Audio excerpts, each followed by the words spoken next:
Orúkọ mi ni Akọgun Lere Oyewumi tí mo jẹ́ ọmọ àpèsè ti Ilẹ̀kèrè, olùdíje fún ipò sẹ́nítọ̀ nínú ẹgbẹ́ alábùradà PDP ní Osun West. Ìkirè bí náà ni wọ́n ti bí mi níbi ọgbọ̀n ọdún àti ọdún mẹ́ta sẹ́yìn. A sì lọ iléèwé alákọ̀ọ́bẹ̀rẹ̀ ní Baptist Day School Ọ̀dẹ́yìnká ní Ìkirè. A kò ń bẹ́ẹ̀ a lọ sí Senatorial Modern School díẹ̀ ká tó lọ parí ẹ̀ ní St. Michael Modern School ní Ọ̀dẹ́òmù. A tún kò ń bẹ́ẹ̀ a lọ sí St. David Grammar School náà ní Ọ̀dẹ́òmù bí tá a ti kẹ́kọ̀ọ́ jáde fún ti iléèwé bẹ́wà. Bàbá kò ń bẹ àṣìṣe ráńpẹ́ ní Ministry of Works and Transport nìbàdàn as a confidential secretary. Bàbá kò ń bẹ abọ́sílẹ̀ ìwé gíga University of Ife nígbà náà tó ti wá di Ọbáfẹ́mi Awólọ́wọ̀ University nísìnyí ọlọ́kọ́ nípa ètò ayé geography ní University of Ife OAU náà. Ìgbà táwa tún kúrò bẹ́ẹ̀ mo ríṣẹ́ sí iṣẹ́ education officer ní federal administration. Ó wá gbé mi lọ sí Busa ní Busa ní Federal Government Girls College ní Busa. Ibẹ̀ láti mẹ́ fún bí ọdún mẹ́rin. A mẹ́ fún níbẹ̀ títí di 1992 láti 89. So 1992 yẹn ni ìpè wá láti ìlú Ìkirè pé káwa dá sí òṣèlú. Ìgbà ẹni ayé Social Democratic Party ẹgbẹ́ ẹlẹ́sìn SDP láyé MK Abiola. Ìgbà ni mo ti gbàpò tí fún wọn lè gbà aṣòfin ti kékeré House of Representatives ní 1992. Ọ̀rọ̀ sì pé kégbìyànjú jọ náà Ọlọ́run tó kọ́ bọ́ sí àdìbò àwọlé láti ṣojú ìrìnwọlé àti ìṣọ̀kan ọ̀sìn ní Abuja ní House of Representatives Third Republic. So ọjọ́ ọmọ ìgbìmọ̀ ilé ìgbìmọ̀ àpapọ̀ kẹta tó ń pè ní Third Republic ní Nàìjíríà nígbà yẹn.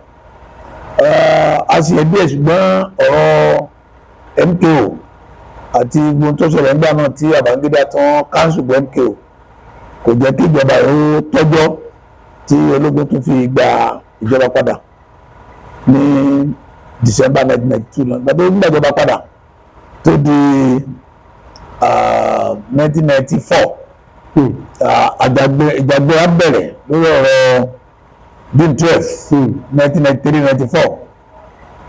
Bàbá wa olóyè Bọ́lá Ìgè, bàbá wa Bọ́lá Mọ́kíọ̀ náà ni àwọn darapọ̀ nígbà náà láti jà fún ẹ̀tọ́ Yorùbá lórí ìbò MK Abiola.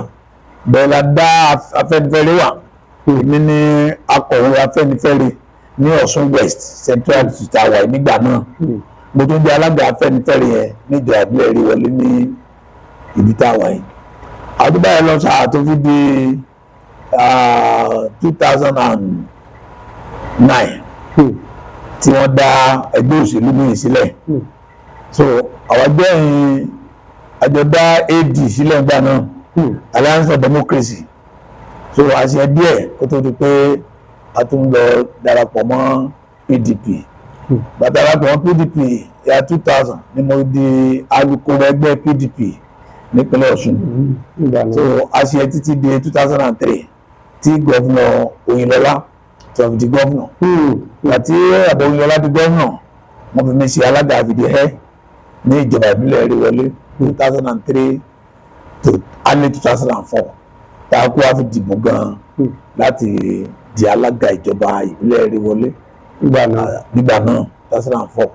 Gba dìbò tá a wọlé tán àwọn akẹgbẹ́ mi náà tán tún tá a tó jẹ́ alága wọ́n tún pàápọ̀ fún mi ṣe alága àwọn alága tó ń pè ní AKOGUN chairman láti 2004 àti wọlé di 2007. 2007 a tún gbèrò pé ká tún sanwájú sí wọ́n tún yàn wá lẹ́ẹ̀kejì fún alága yìí náà a tún wọlé ìyẹn la bá ti di 2010 tí kóòtù ti sọ pé ọ̀gbẹ́ni Ráfà Arẹ́gbẹ́ṣọlá kó tún máa bá kọ́ àti gómìnà. Ṣùgbọ́n wọ́n ti gbóhùn lẹ́yìn oṣù kẹta wọ́n fọwọ́ sí júwe lé fún àwa tá a jẹ́ alága ńgbà náà. Wọ́n ní káwọn lọ lé àsìgbà lé lọ.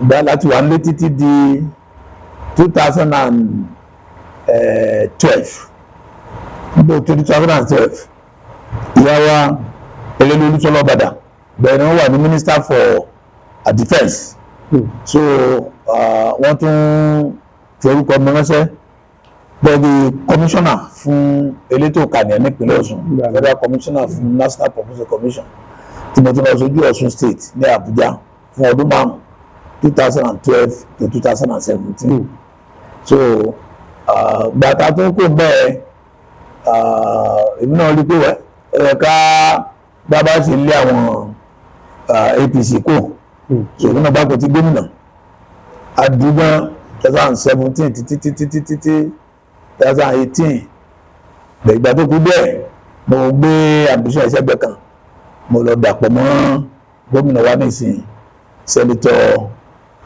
Adémọ́lá Jackson Nurudeen Adeleke yóò gbọdọ̀ di Director General campaign kó tó dìgbà 2014 ìgbà tí Senator Yẹlọmí Ṣọlé fẹ́ ṣe gómìnà èmi náà ni wọ́n fi ṣe Director General fún campaign organization wọn gbà yẹn ṣùgbọ́n ọlọ́ọ̀pá àkótó gbà náà àfìdírẹ́mi 2018 fún ti Senator Adémọ́lá Adeleke náà èmi náà fi ṣe DJ àti ìdìbò àwọlé ṣùgbọ́n wọ́n fi ọwọ́ lágbà ní ojú gbàtà ṣẹjọ́ wọ́n ní èmi náà gbàkútí láti lọ sí Senate àdìbò náà àti ìdírẹ́mi pẹ̀lú ìbò tí ò tó tọ́kàndínlé díẹ̀ ní ẹgbẹ̀rún méjì ṣùgbọ́n àgbà náà pé àsìkò ní òtí tó àtún sọ́síwájú sí tí tó fi di ètí àwa mú nísìnyí bó ṣe di